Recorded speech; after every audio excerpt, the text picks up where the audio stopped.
Olá, uma boa noite a todos. Sejam todos bem-vindos ao nosso quinto dia da Semana do DP. Uma boa noite.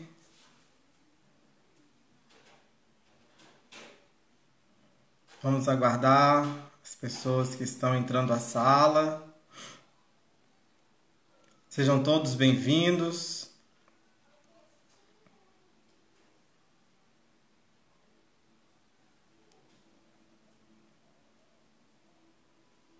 A nossa Semana do DP, hoje com a presença do professor Humberto Lucena. Estão todos me ouvindo?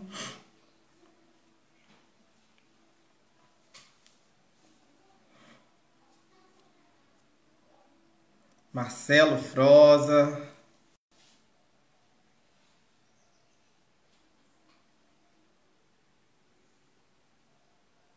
Kel Carneiro. Ismael. Que bacana.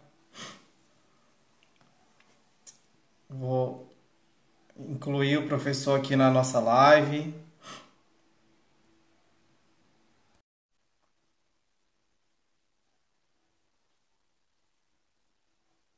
Quantas pessoas estão entrando? Aê! Boa noite, autoridade. Boa noite, mestre Lucena. Tudo bem, meu amigo? Como é que você está? Bem, bem, bem. Semana cheia, dia de decisão, tá parecendo final de Copa do Mundo. Todo mundo na expectativa. Tá mais para novela mexicana, né? Pois é. Vai, Pois volta, é. volta, vai de novo, volta, desfaz, faz de novo. Tá triste. Mara, tem um pessoal entrando aí. Realmente, final de novela mexicana, né? Decisão de um lado, demissão de outro. Tá uma bola, né? De neve. Digam aí de onde vocês são, qual cidade, se estão escutando. Humberto, fale aí alguma coisa, Humberto, para eles dizerem se estão te escutando bem. Vamos lá, vamos fazer um teste aí do som. Se estiverem me ouvindo e vendo bem, dá um sinal aí. E clica no coração no canto direito inferior para o Instagram notificar quem estiver online também, né? Dois irmãos, Rio Dois Grande do irmãos, Sul, Porto Porto Alegre. Alegre, Marabá. Já dei aula lá em Marabá, viu? É. Mas, o Marcelo. Agora eu lembrei quem é o Marcelo. Marcelo de Sapucaia. É um cara gente boa. Escutando perfeito. Que bacana, então, pessoal. Nós já estamos aí com 3 minutos de live. Vamos dar início aos trabalhos, porque o Humberto é uma mente que tem muito conhecimento, então vamos sugar desse cara o possível, né? Aproveitar os segundos, porque mente brilhante a gente tem que ser assim, esponja neles, né? Segurar Ô, e rapaz, gentileza adquirir sua. conhecimento. Então, quero agradecer a presença de todos. Novamente, uma boa noite, boa madrugada ou bom dia, boa tarde, dependendo do horário que a pessoa vai assistir essa live, porque muitos, né, estão assistindo pelas madrugadas e por aí vai.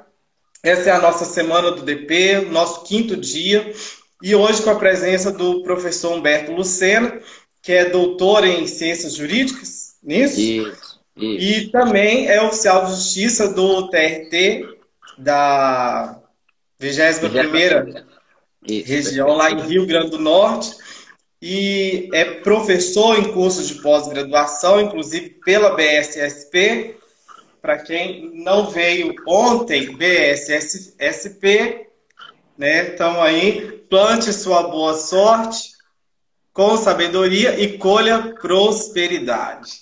Não é isso? O BSSP está em todas as cidades aí, em todos os estados do Brasil. Vamos prestigiar e participar desse curso de pós-graduação. E hoje o nosso tema com o professor Humberto é falar do direito preventivo, né, do trabalho e também fazer um link aí com essas MPs, decretos e com essa decisão que está por sair hoje. Então o professor vai nos direcionar aí, né, nos brindar com esse conhecimento nesse sentido. Humberto, desde já o meu muito obrigado por aceitar participar desta semana e te apresenta aí para a galera e já pode iniciar no seu tema aí, por favor. Bom, valeu, Tiago. Obrigado pelo seu convite. É sempre bom bater um papo com você. Já estivemos juntos aí em algumas ocasiões, tanto na condição de ser seu professor no MBA da BCSP, no primeiro Encontro Gaúcho de Departamento Pessoal, que aconteceu em 2019. Tive a oportunidade de estar aí. Estaremos no segundo, em outubro, se Deus assim permitir. E esse momento que a gente está vivendo aí, na verdade, ele nos traz muitas lições sobre várias perspectivas, né?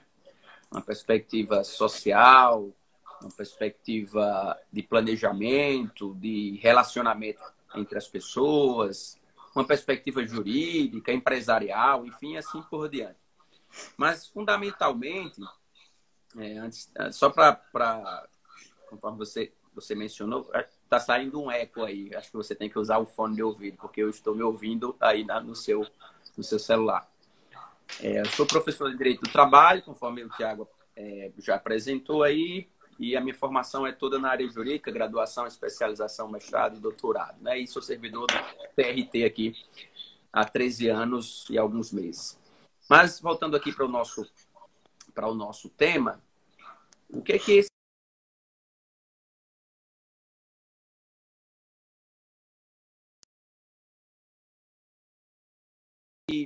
o mundo do trabalho ele vai ser absolutamente afetado depois disso, né? A forma como nós enxergamos relações trabalhistas, até então, ela com certeza será modificada, e não apenas em relação ao trabalhador, não apenas em relação à forma como esse trabalho é prestado, mas fundamentalmente em relação à organização empresarial. Por que eu digo isso? Porque a gente fala muito por aí em relação, por exemplo, a planejamento tributário de empresa. É muito comum escutar isso na perspectiva da contabilidade, da advocacia.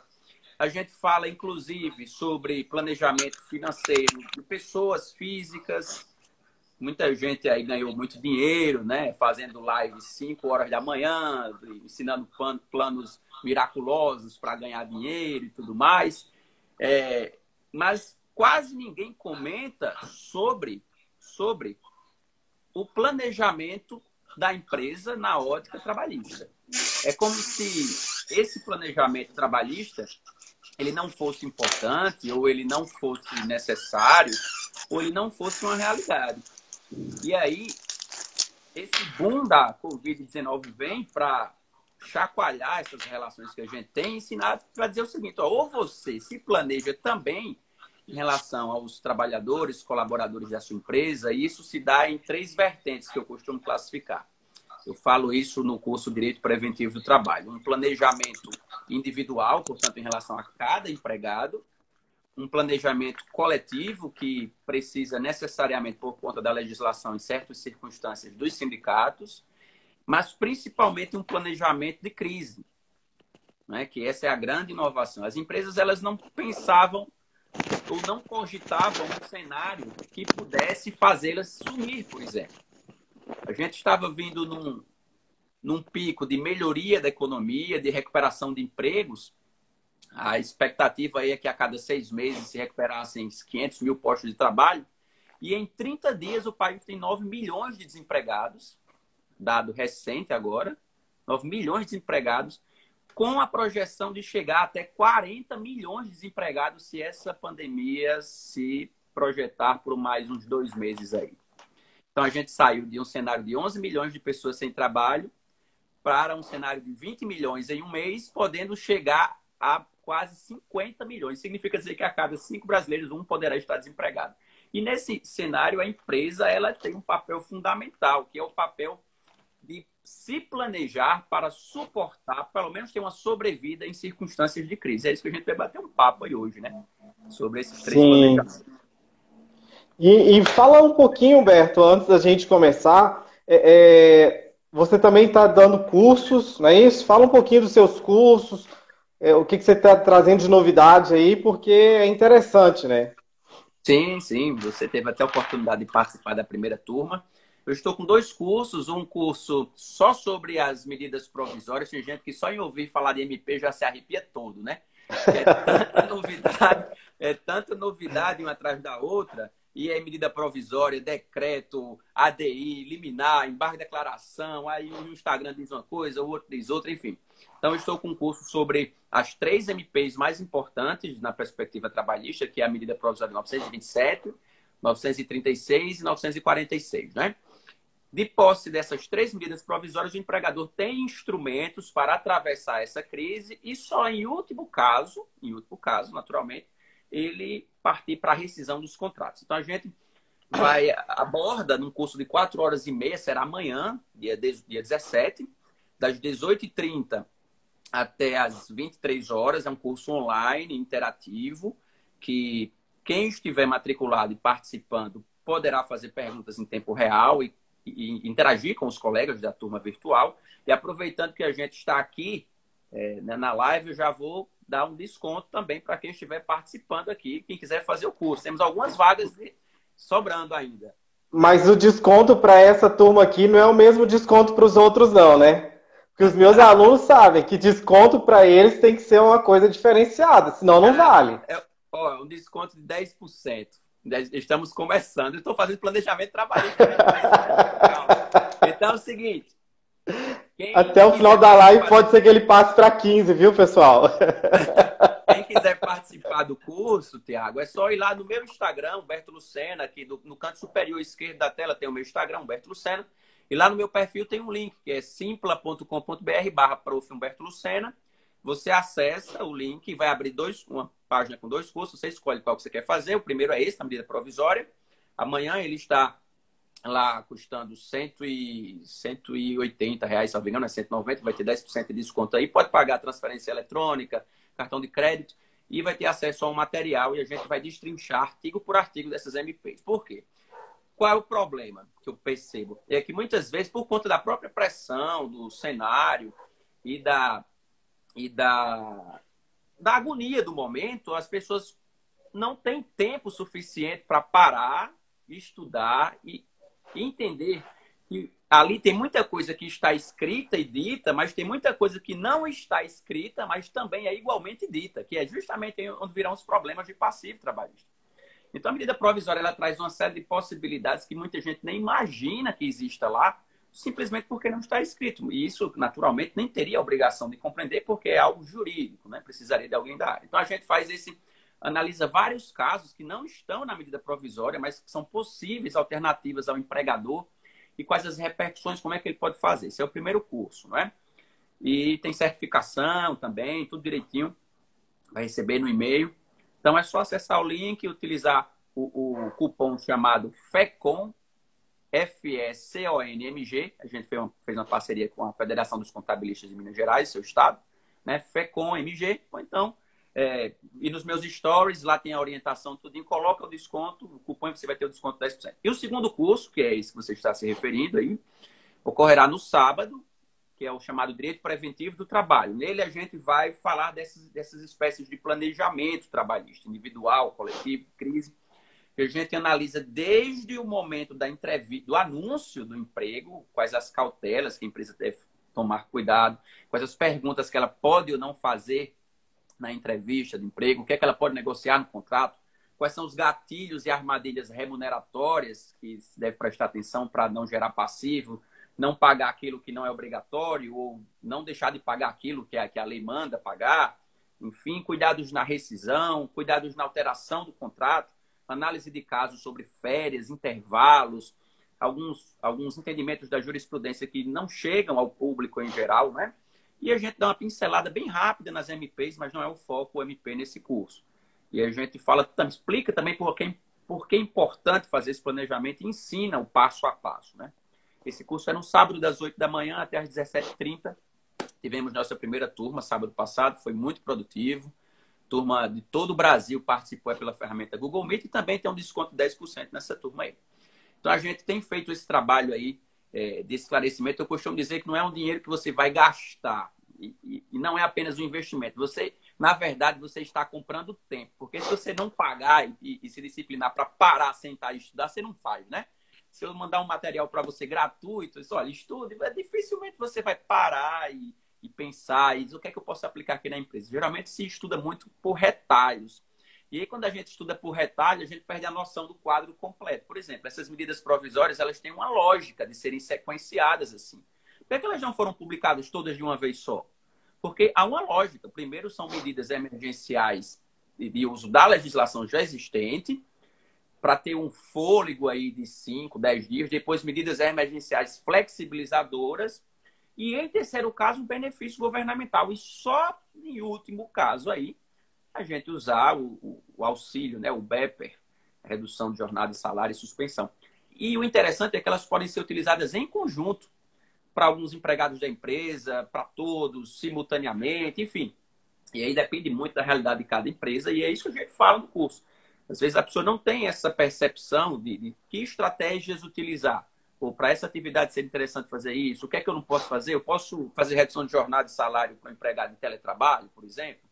Ou se eu não puder, o que é que eu posso fazer se não tiver opção nenhuma? O que é que a minha empresa pode fazer para ter um mínimo de problemas em relação a isso? Então, são esses aspectos que a gente comenta, né?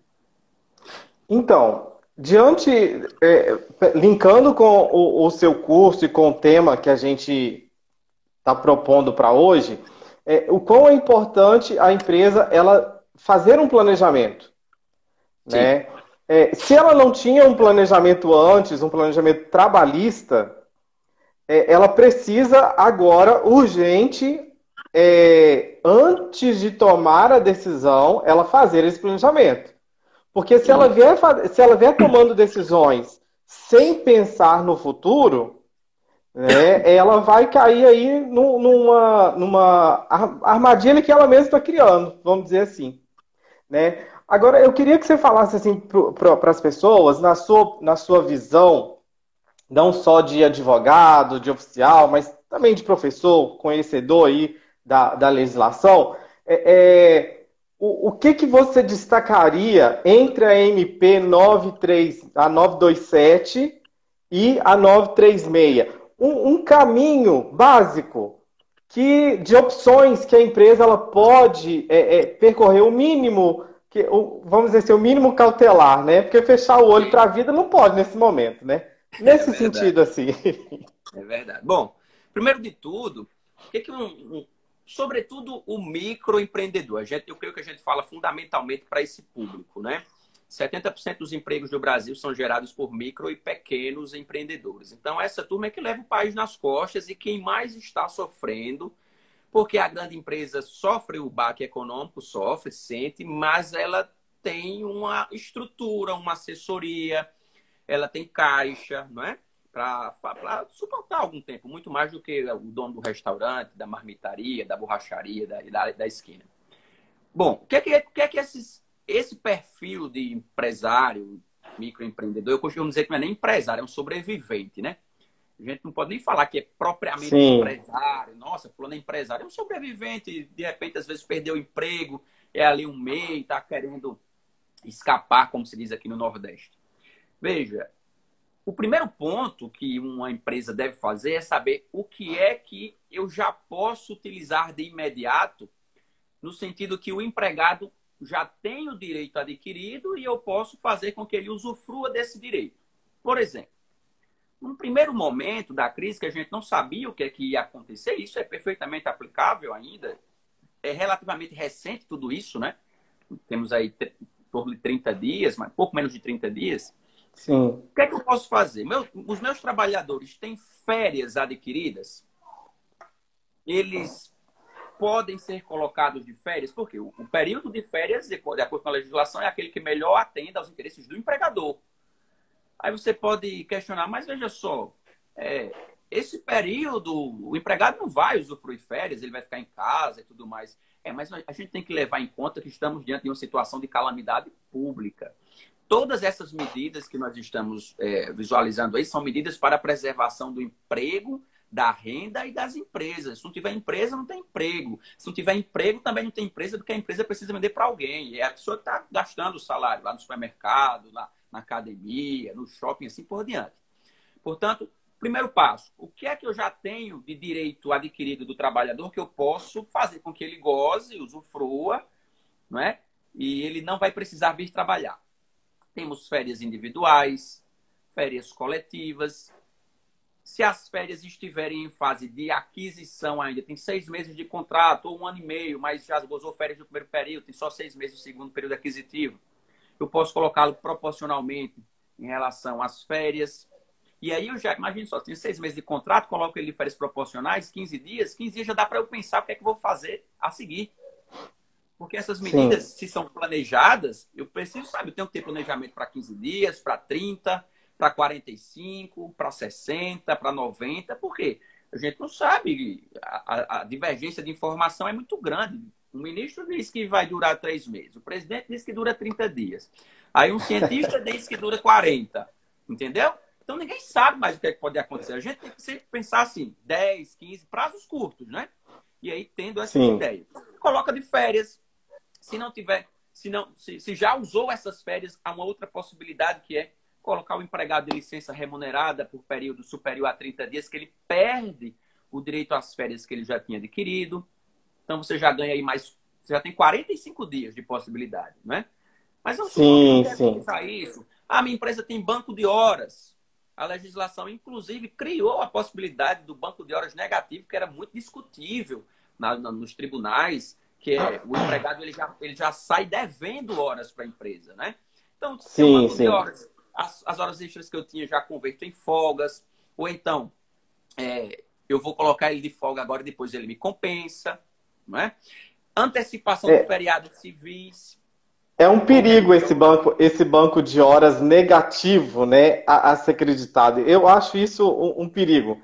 Principalmente para aquelas empresas que trabalham com compensação de jornada. Como é que ele vai acreditar isso? Né? Ele não pode ultrapassar a jornada dele por mais que 10 horas diárias. Né? Então, primeiro que às vezes as empresas não sabem calcular uma compensação de jornada. Aí calcula errado e ainda bota o cara para fazer hora extra. Desanda tudo, né? Precisa ter uma boa assessoria, né? Eu estou falando assim, as opções, um bom contador, um bom apoio de DP, isso é fundamental. Esses profissionais da linha de frente, eles são os médicos da economia. O médico da economia não é o ministro que está lá em Brasília, não. É a turma que vai fazer a coisa acontecer, né? Porque muitas vezes o microempresário não tem dinheiro para contratar um advogado, então ele transforma o contador, o DP dele, o RH, em advogado, psicólogo, confidente, contador, né? E tudo junto. Então, essas medidas, elas podem ser utilizadas e devem ser pensadas. Existem hoje aí em torno de mais de 10 ou 12 medidas trabalhistas de enfrentamento. Não quer dizer que a empresa pode usar todas, porque às vezes na realidade dela não cabe todas, ela pode usar 2, 3. E, professor, não tem como de jeito nenhum aplicar banco de horas negativo, banco de horas positivo. Não tenho como antecipar feriados, porque já antecipei todos, não tem mais o que antecipar. Já antecipei um período de férias, enfim. Aí você pode partir para os benefícios emergenciais, redução de jornada, salário, suspensão. Ou, se não quiser fazer isso, pode utilizar esses benefícios de maneira originária, né? Em primeiro lugar. Sim, você estava falando... Desculpa te interromper. Você estava falando de férias, e aí já começaram a surgir algumas perguntas. Eu vou até dizer, pessoal, pode colocar pergunta, viu? O pessoal está meio acanhado. As perguntas estão poucas até, eu acho, né? Porque o cara sabe muito, pode perguntar à vontade. A Marina, ela diz assim, se a empresa suspender contrato por mais de 30 dias, é devido férias posteriores para o empregado? Sim. Veja só, o artigo 133, incisos 2 e 3 da CLT, esse artigo 133 traz as possibilidades que o empregado perde o direito às férias, certo?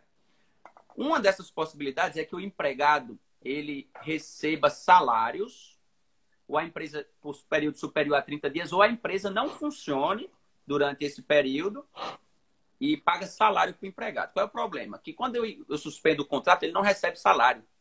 A verba que ele vai receber, o BEPER, né, Benefício Emergencial de Preservação do Emprego e da Renda, não tem natureza salarial. Por quê? Porque, primeiro, que não é pago pelo empregador, e segundo, que não há incidência de contribuição previdenciária, nem de FGTS, portanto, não contará com tempo de serviço.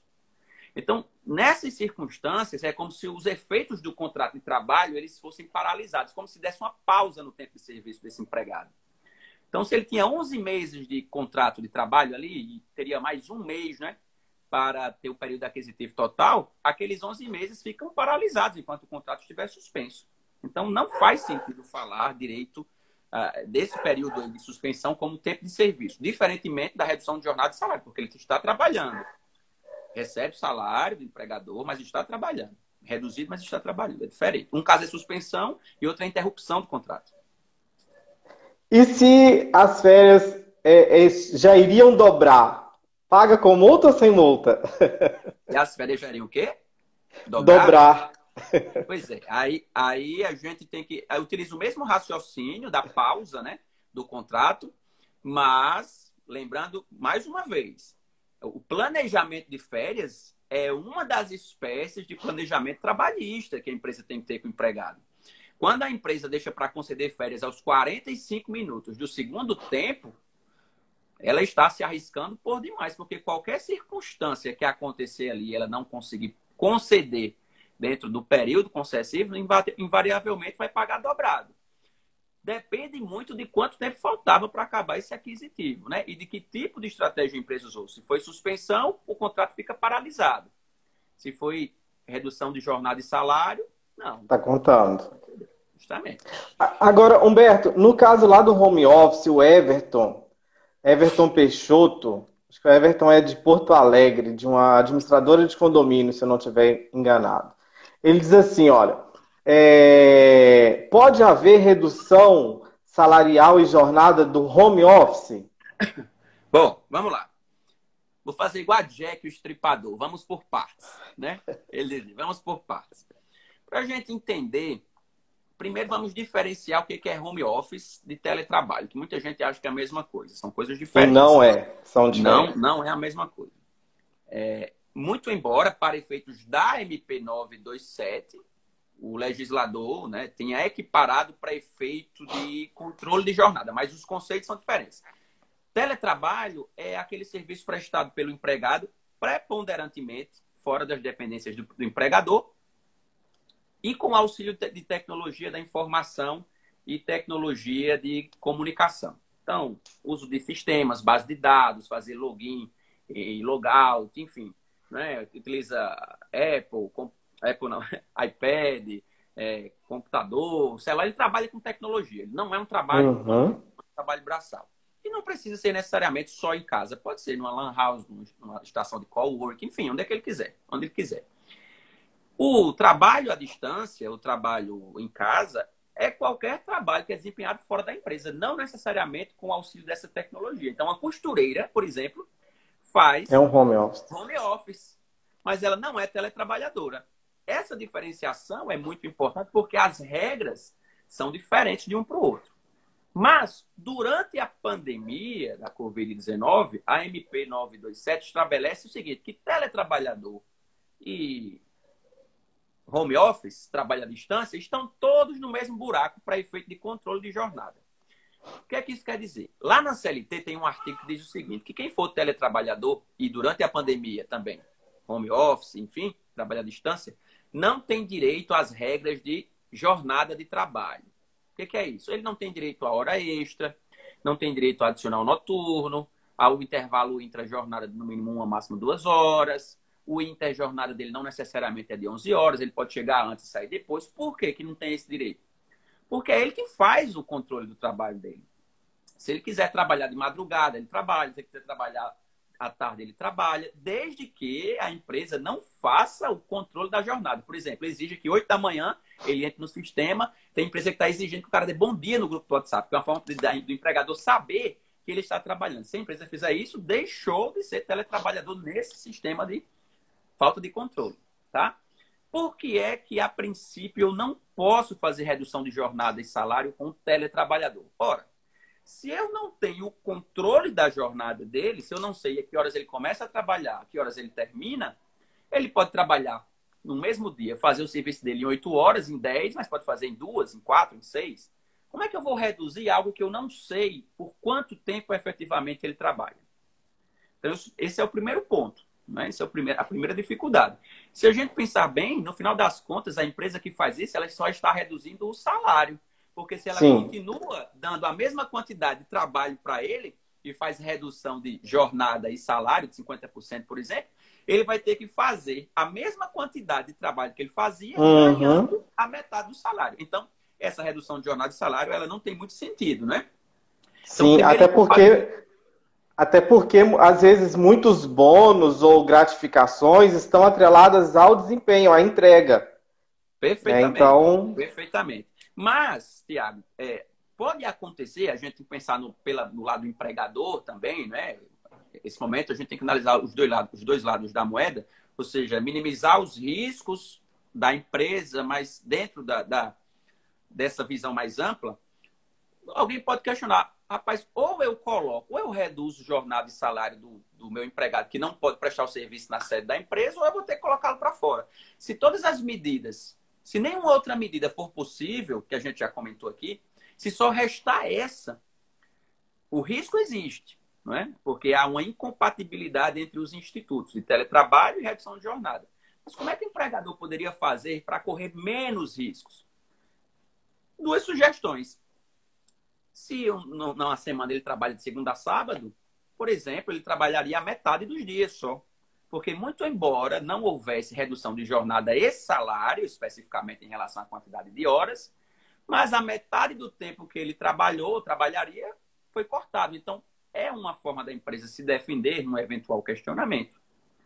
Ou seja, ele trabalha segunda, quarta e sexta, por exemplo, ou durante o mês, a primeira e a terceira semana, a segunda e a quarta ele não trabalha, cabendo aí a empresa fazer essa escolha. Uma outra sugestão seria, já que o empregador precisa dele todos os dias, e o empregador tem como fazer o controle da quantidade de trabalho que ele presta por dia, ele tem que fazer 100 vendas, 50 relatórios, 10 declarações de imposto de renda, fazer só a metade daquilo, ou 25%, ou 70%. Então, muito embora não seja totalmente seguro, mas a empresa demonstra boa fé. Boa fé é aquilo que importa o que você faz, não o que você pensou em fazer. Qual é a boa fé nesse momento? Olha, muito embora houvesse uma incompatibilidade aparente entre redução de jornada e teletrabalho, mas eu fiz de tudo para preservar o emprego do cara, que é o que todo mundo está querendo, né? Nesse momento. Sim, sim. Tem uma outra pergunta aqui com respeito ao sindicato. Você até fez um stories aí, né? Falando de sindicato e quem fez o seu curso tem o privilégio de estar num grupo específico de alunos, então a gente tem ali informações bem relevantes, principalmente nesse momento, que diz assim a pergunta, ó, se o sindicato negar o acordo de redução de horas, o que eu faço? Estão nos cobrando a fazer acordo coletivo para cobrar taxas. Pois é. Esse é um assunto muito espinhoso, né? E, assim, a empresa tem que ter muito cuidado na hora de conduzir essa situação. Vamos por partes também. Primeiro de tudo, o sindicato ele pode cobrar contribuições, taxas para celebrar acordos ou contribuição assistencial de quem não é filiado? Não, não pode. A jurisprudência dos tribunais é tranquila em relação a isso. Ah, professor, mas os sindicatos cobram. Então, eu costumo responder esse questionamento na seguinte perspectiva. A gente tem um artigo no Código Penal, artigo 121, que diz assim, proibido matar alguém, reclusão de 6 a 20 anos, cadeia. Mas a gente tem 70 mil homicídios por ano, né? Então, se a lei por si só fosse suficiente para impedir que as pessoas fizessem coisas erradas e as decisões dos tribunais, a gente teria o mundo do país daqui, a Alice no País das Maravilhas. Não é assim que as coisas funcionam. Então, seguinte, O sindicato ele pode se recusar a celebrar um acordo coletivo? Pode, desde que ele fundamente essa recusa e que esta fundamentação não seja baseada num motivo ilícito, inconstitucional ou ilegal. Por exemplo, se o sindicato diz não vou negociar porque você não está em dia com as contribuições assistenciais, porque você não quer me pagar, essa recusa é ilegal, é inconstitucional, porque viola um princípio chamado princípio da liberdade sindical individual negativa, que está lá no artigo 8º da Constituição. Essa recusa viola a Convenção número 98 da OIT e a 154 que o Brasil ratificou. E essas convenções dizem o seguinte, que uma empresa não pode custear um sindicato. Porque, a princípio, o sindicato serve para, né, bater de frente com os interesses patronais. Vão negociar, mas uma hora o sindicato vai chegar junto, vai ajuizar uma ação contra a empresa, vai cobrar, vai fiscalizar, vai notificar. E aí, como é que eu vou ter autonomia, imparcialidade para cobrar de alguém, bater de frente com alguém, se essa pessoa é que está abastecendo o meu caixa? Como diria a dona Sim. Sônia, minha querida mãe, que você sabe das histórias, enquanto comer do meu pirão, quem manda sou eu. Portanto, não é? Ela me dizia Sim. muito isso antes de eu sair de casa. Eu dizia, olha, você me respeita. Eu falava brincando, você está falando com um doutor. Olha, você pode ser doutor o que for. Enquanto morar aqui, quem manda sou eu. Brincando. Né? E aí, mas a lógica é essa. A lógica é essa. Então, por esse motivo, não pode haver ingerência da empresa no sindicato, nem do sindicato na empresa. Da mesma forma, o sindicato não poderia injetar dinheiro na empresa. Por esse motivo. Então, se o sindicato nega a negociação com base nesta situação, penso eu, e é o melhor entendimento, mais cauteloso, salvo o melhor juízo, é que se deve notificar a federação. E se a federação... Aí nós temos um presidente do sindicato, que é presidente eu já comentei, ele é presidente da federação. E ele falou assim, olha, se você quiser notificar a federação, pode notificar, mas eu não vou homologar. Ele nem quis ler o acordo, ele já disse que não ia, não queria nem ver. Eu falei assim, olha... cabe mandar para a confederação, né? Aí, nesse caso, se nenhum dos três assumir a negociação, a empresa continua com os empregados. Mas eu estou falando quando o sindicato se recusa com base no motivo ilegal. Sim, o sindicato pode se recusar, por exemplo, com base no motivo legal. Por exemplo, uma empresa de grande porte, e em toda negociação coletiva é muito comum que as empresas apresentem os balanços contábeis, né? Sim. Uma empresa de grande porte vem tendo uma lucratividade enorme nos últimos anos, aí, com ações em alta na bolsa, e aí a empresa quer reduzir jornada e salário de 70% para todo mundo. De repente, o sindicato pode... A função do sindicato, de acordo com a Constituição, a gente goste ou não, é essa.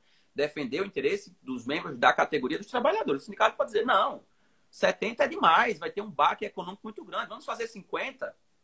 Ou seja, a recusa de validar o acordo da empresa com o trabalhador deve ser uma recusa que vise proteger o empregado e negociar, ofertar uma contraproposta, mas não barganhar. Olha, se você não pagar, eu não vou negociar, nem fala nem comigo se não houver contribuição. É nesse cenário. E nesse caso, se a empresa efetivamente recusa por conta desse motivo, esse acordo que o empregador fez com o empregado não vai ter validade, porque o sindicato vai assumir a negociação. Entendeu? Então, nós temos esses dois cenários. A pergunta é, qual é o argumento que o sindicato está usando para recusar o acordo? Isso é fundamental, porque a partir daí é que a empresa vai tomar uma estratégia A ou B, né?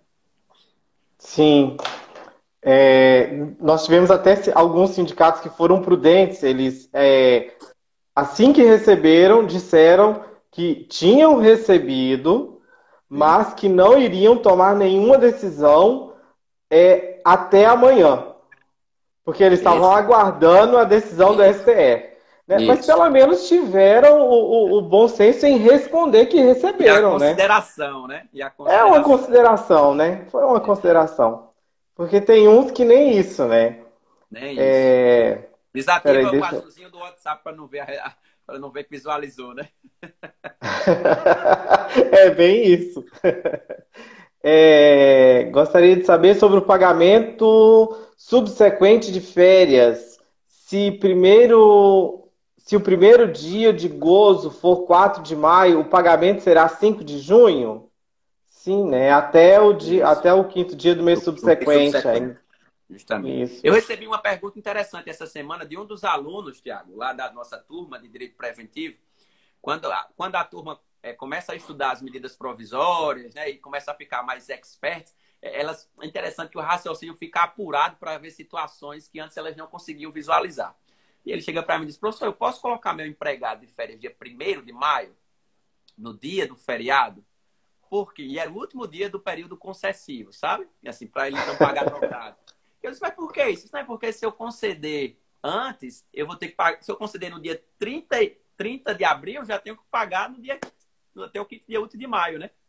Isso. Pior que tem razão. Eu disse, olha, não é prudente, porque muito embora a forma seja aparentemente legal, mas férias coincidindo com dia de feriado nunca foi aceita pela jurisprudência, né? Então, Não, não, não. é melhor você colocar essas férias um pouco mais para frente e evitar esse risco aí.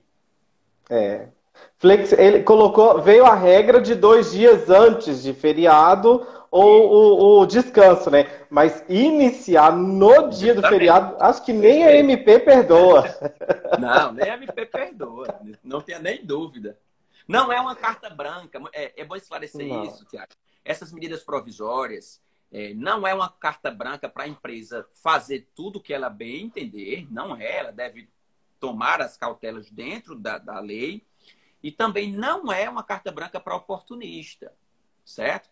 Para empresas que já vinham com a má gestão empresarial e não sabiam como administrar o negócio e querem se aproveitar dessa situação para mandar um monte de gente embora, não pagar as verbas rescisórias, dizer que foi culpa do governo, mas a empresa já vinha mal das pernas, aí tinha 2, 3 anos, vinha no vermelho, negativo.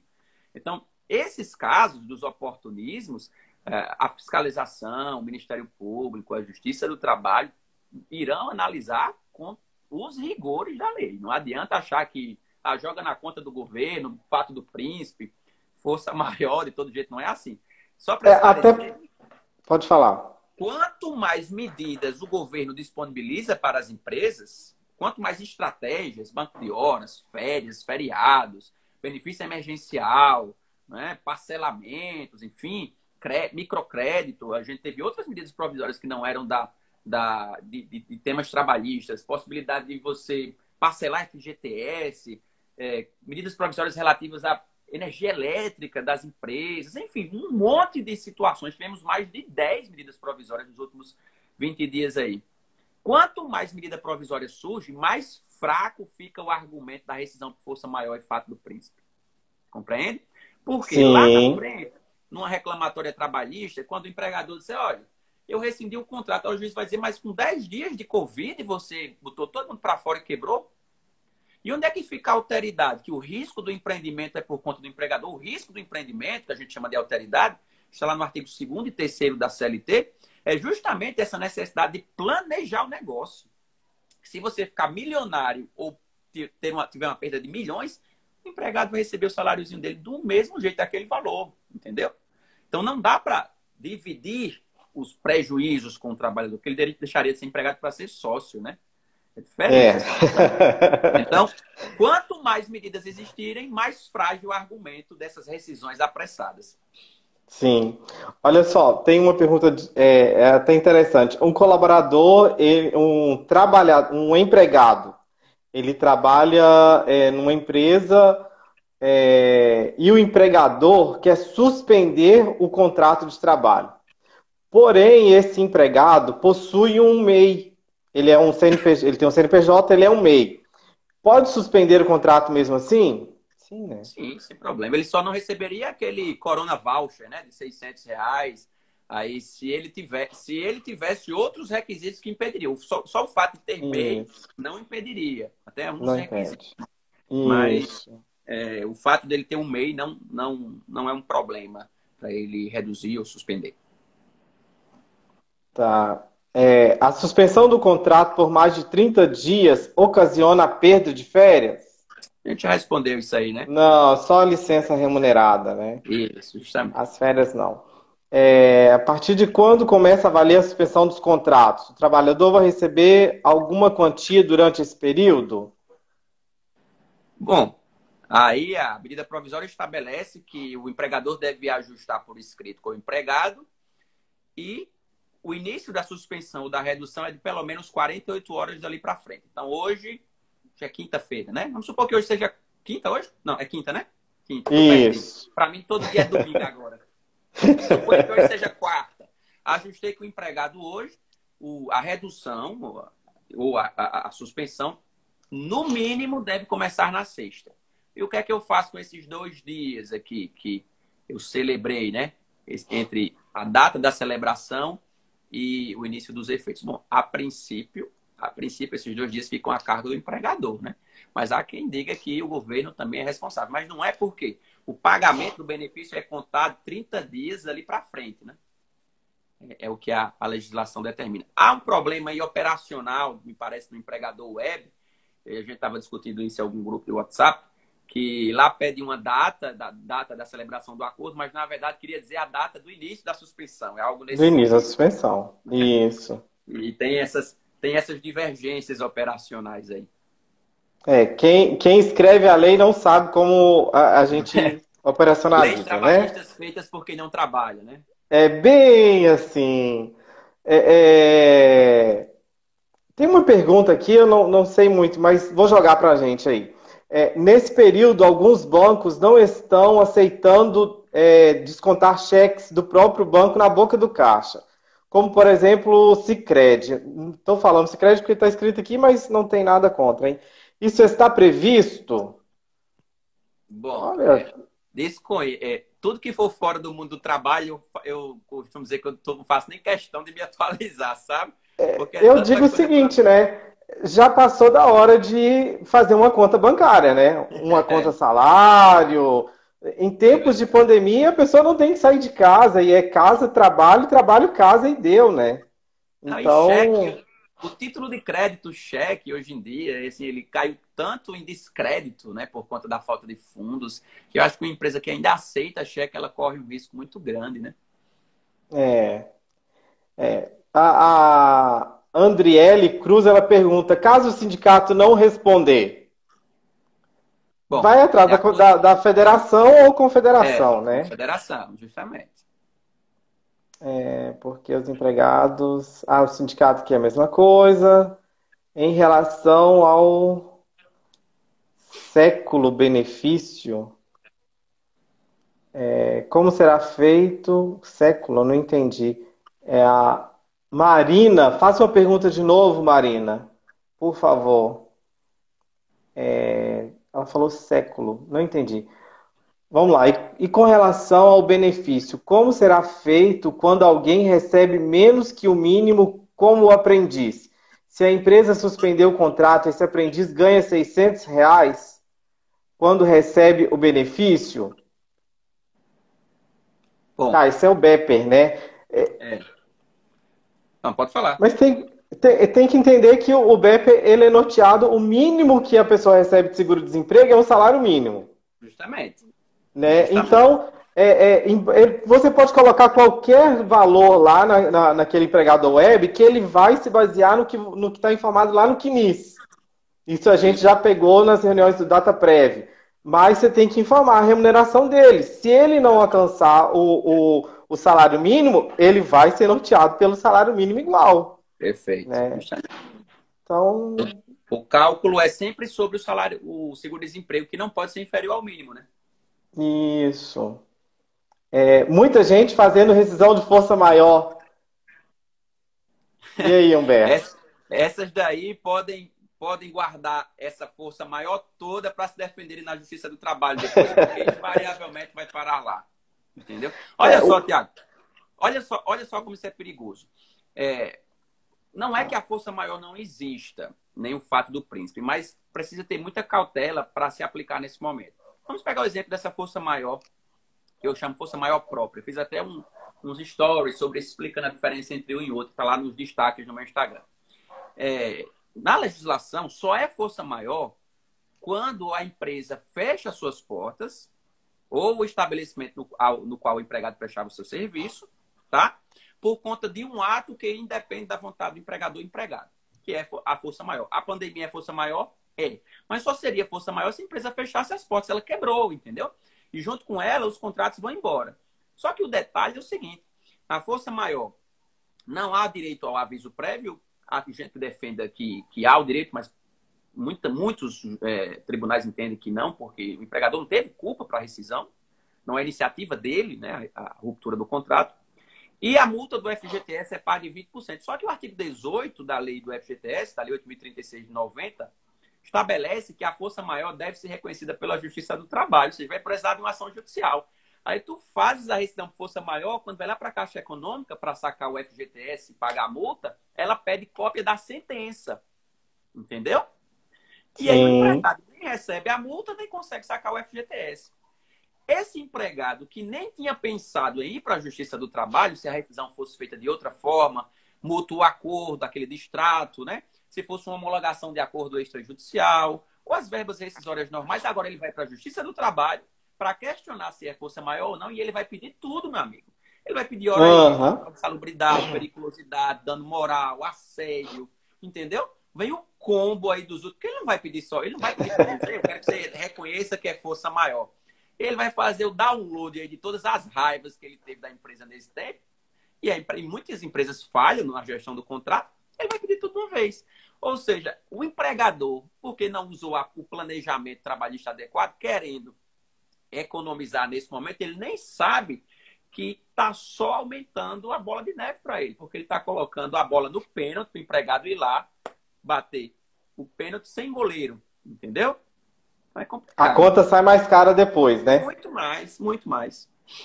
Bom, tem uma pergunta que eu achei interessante. E um funcionário que tem participação societária numa empresa? Se ele tem seu contrato suspenso, ele recebe auxílio emergencial do governo, já que é sócio de uma outra empresa? Bom, sem problema nenhum. Não há problema nenhum. A MP estabelece quais são as hipóteses que o empregado não pode receber o benefício. Titular de cargo eletivo, vereador, deputado, prefeito, conselheiro tutelar, empregados públicos e suas subsidiárias, gente que fez concurso público, né? Empregados Correios, Banco do Brasil, quem estiver em gozo de seguro-desemprego, quem estiver em gozo de benefício e prestação continuada da Previdência Social ou do regime próprio, então não se enquadra. Ele pode ser sócio de uma empresa e perfeitamente em outra empresa ser empregado, né? E sem problema nenhum ter essa redução de jornada e suspensão aí. A gente está caminhando para o final, mas eu vou deixar aqui uma outra pergunta.